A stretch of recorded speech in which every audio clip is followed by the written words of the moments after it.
विधानसभा चुनाव से पहले बदले शरद पवार के तेवर। महाराष्ट्र की राजनीति में फिर उथल पुथल। शरद राहुल को पसंद नहीं उद्धव का चेहरा।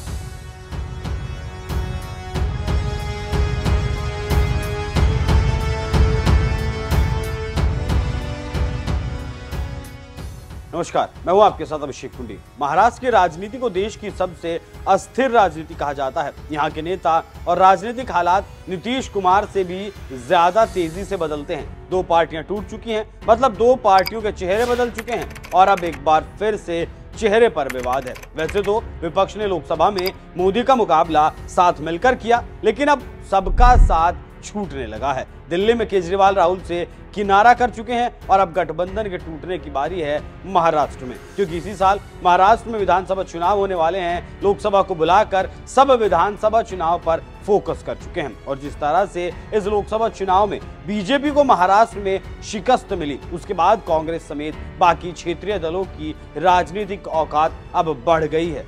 इस बात को आप ऐसे समझ लीजिए कि लोकसभा में शरद राहुल उद्धव साथ मिलकर चुनाव लड़े थे, लेकिन विधानसभा में राहुल शरद को उद्धव का चेहरा पसंद नहीं आ रहा। दरअसल उद्धव गुट के नेता संजय राउत ने उद्धव ठाकरे को महाविकास अघाड़ी की तरफ से मुख्यमंत्री का चेहरा बनाने की मांग रख दी, लेकिन शरद पवार की अपनी अलग राजनीतिक महत्वाकांक्षा है। राहुल भी सोच रहे हैं कि अपने दम पर राजनीति में पकड़ बनाई है तो मुख्यमंत्री कांग्रेस की तरफ का होना चाहिए। यही से यह विवाद गहरा गया और लगता है जल्दी महाराष्ट्र के समीकरण बदलने वाले हैं। जो बेइज्जती उद्धव ठाकरे की गई है, उसका बदला लेने के लिए क्या उद्धव ठाकरे बीजेपी के साथ आ सकते हैं? ये सवाल अब महाराष्ट्र की राजनीति में गर्म आने लगा है, क्योंकि जब शरद पवार से पूछा गया क्या एमवीए की तरफ से मुख्यमंत्री का चेहरा उद्धव ठाकरे हो सकते हैं, इस सवाल पर शरद पवार ने कहा कि हमारा गठबंधन ही हमारा चेहरा है। उन्होंने कहा कि सामूहिक नेतृत्व में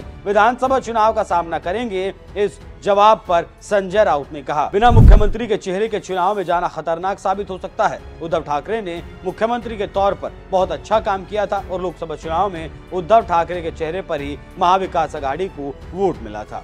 मतलब यहाँ सारा क्रेडिट संजय राउत ने उद्धव ठाकरे को दे दिया। उधर लोकसभा में मिली सीटों का क्रेडिट शरद पवार लेना चाहते थे और राहुल भी खुद को जननायक साबित करने में लगे हैं। तो फूट पड़ चुकी है, सभी दलों से अहंकार की गंध आने लगी है। ऐसे में महाराष्ट्र में एक और चर्चा चल रही है और वो ये कि अजीत पवार का साथ बीजेपी को अब छोड़ देना चाहिए। तो क्या अब देश की राजनीति में एक और बदलाव देखा जा सकता है, क्योंकि अजीत गुट के कई नेता शरद पवार की पार्टी के संपर्क में बताए जा रहे हैं। ऐसी भी अफवाहें उड़ रही हैं बीजेपी भी डैमेज को कंट्रोल करना चाहेगी, तो क्या उद्धव की घर वापसी हो सकती है और अजीत पवार भी वापस चाचा के पास जा सकते हैं। समीकरण तो ढेरों बनते हैं, अब देखना होगा कि असल में विधानसभा चुनाव से पहले या फिर विधानसभा चुनाव में कौन से समीकरण असली रूप लेते हैं, कौन से समीकरण बनते हैं। वैसे आपको क्या लगता है, क्या बीजेपी अजीत पवार से किनारा कर सकती है